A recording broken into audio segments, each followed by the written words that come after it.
is to select someone that you can allow to be that, and that you can assist him in being that. And did you know what? If he isn't ready to do that, did you know you're supposed to wait? And your waiting somebody else might come along. That means you're going to miss him. But he wasn't ready. You got to let him get ready. Y'all don't want to let him get ready. Y'all don't want to let him get ready. We get too stuck in the physical. We're too stuck in the physical to honor the spiritual. Had we honored the spiritual, it would have aligned everything else. We got folks dating folks they ain't even nowhere near the church. Don't honor or glorify God in anything that they do. And we think we're in love. Because he's cute. He got dimples. He cracks jokes. I know you guys ain't coming from that. I'm just telling you because I love you. I want you to see that there was some planning that God had set you up good. God set you up perfect before all of this. Yes, sir. And the whole point was that you would look based on his guideline and you would select a man. That was first and foremost God's man. So that you could honor and glorify God in your marriage. And that was the point. I mean, that's fine. That's good preaching. I thank you. So then, verse 25 says, husbands, love your wives, as Christ loved the church and gave himself for her, that he might sanctify her, having cleansed her by the washing of the water by the word, so that he might present the church to himself in splendor, without spot or wrinkle or any such thing, that she might be holy and without blemish. In the same way, husbands should love their wives as their own bodies. He who loves his wife loves himself. For no one ever hated his own flesh, but nourishes it and cherishes it, just as Christ does the church, because we are members of his body. That's powerful, isn't it? Amen. That's a mouthful, too. See, because we have been conditioned in living in America that love is conditional. That we're going to love you if you do what I say, then I will love you. If you do it exactly the way I said it and do exactly what I tell you, then I'll love you. If you don't do it, then guess what? I'm not going to do it. We think that because God said submit, that we can make people do it. Now, God hasn't made us do a thing. Think about that. God hasn't made us do a thing, although he could have. But he gave us free will, and he gave us intellect, and he said, you know what? I want you to do this of your own free will. Now, our free will is not messing God up, because he's God. But the whole point is that you can't make anybody do anything. And you are not going to change anybody. You got to look spiritual, not physical. Amen. So there are some men that don't even know how to love. Come on, bro. Because their love is conditional. When you have conditional love, then that's not what God was talking about. You can keep that love. But God loved us in spite of us. Amen. You know, the Lord's body has a black eye. I mean, let's just be honest. Nevertheless, Christ loves the church. Christ loves the church. And continuously makes a way to sanctify and cleanse the church. Amen. How disobedient is the church? How unfaithful is the church to Christ? Nevertheless, you don't see his love change. You never heard Christ say, I just wish I didn't get on that cross. You never heard Christ say, you know they didn't deserve this. He never said that. In fact, he went to that death and didn't even open his mouth. He did it because he loved us. That kind of love doesn't change. It's very constant. That kind of love does some things that when you take that level of love and place it between a man and a woman, you get a perfect union. Amen. That's the kind of love that endures hardships. That is forbearing in love. Allowing someone to get there, not rushing and hurrying them there.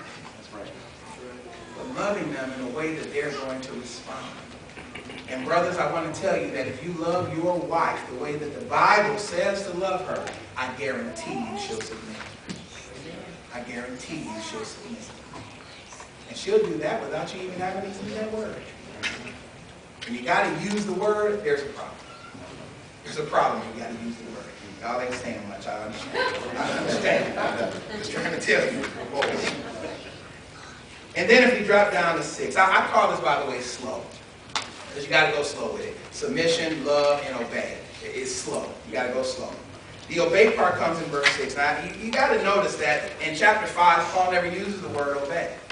He saved it for chapter 6 for children. See, because it's the children that are supposed to obey, not a wife. I thought the sisters would say amen, but I guess they didn't. Obey was for children. That's he used that word for that. That word was available when he was talking about the wife, but he chose another word. He chose submit and obey. That's two different things. But it says, children, obey your parents in the Lord, for this is right. Honor your father and mother. This is the first commandment of promise, that it may go well with you and that you may live long on the land. Now understand that that does not mean that if you obey your parents that you're going to have a long life. Nor does it mean that if you disobey them, you're going to have a short life. It just talks about God's blessing. Because what happens when you're disobedient is that you cut yourself away from God's blessing. Amen. So clearly we understand, because there are some good kids that have died already as kids. Right. And there are some rascals that, boy. Anyway, children are to obey their parents in the Lord, and it says because this is the right thing to do. Parents are supposed to raise their children up, and when we start talking about parenting, see, the whole concept of standing over your kids and making them do things would be like the husband trying to make the wife submit. You shouldn't have to do that. But in raising your children, it is not always what you say, it's going to be what you do. And the consistency of what you do. It's kind of hard to swear at your kids and punch them in the face and do all that stuff and then say, now come on, let's go to church. That's just always been kind of hard. And there's too many people that have taken the parenting out of having kids. Instead of parents, they become babysitters. And all they do is watch them and make sure they don't kill each other. No structure, no discipline.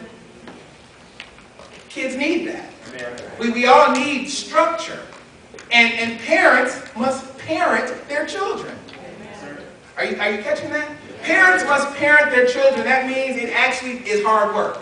And it doesn't end. Never ending, and it's hard work. And I know some of you are thinking, what in the world do we have kids for? I understand that. You know, and it's a lifetime thing. It is a lifetime thing. Worry never stops. Things happen even in the adult life. And if we parent them, it does make it easier. The consistency that they should see, the father should be seen to his children like the Father in heaven. A protector, a provider, one who disciplines out of love. Y'all getting any of this? Yes. This is what the Father is. He's the securer of his family. If he does not secure his family, they're going to be unstable. They'll be unstable. They'll be disobedient. The Father must show love also in the house. Amen. Yes.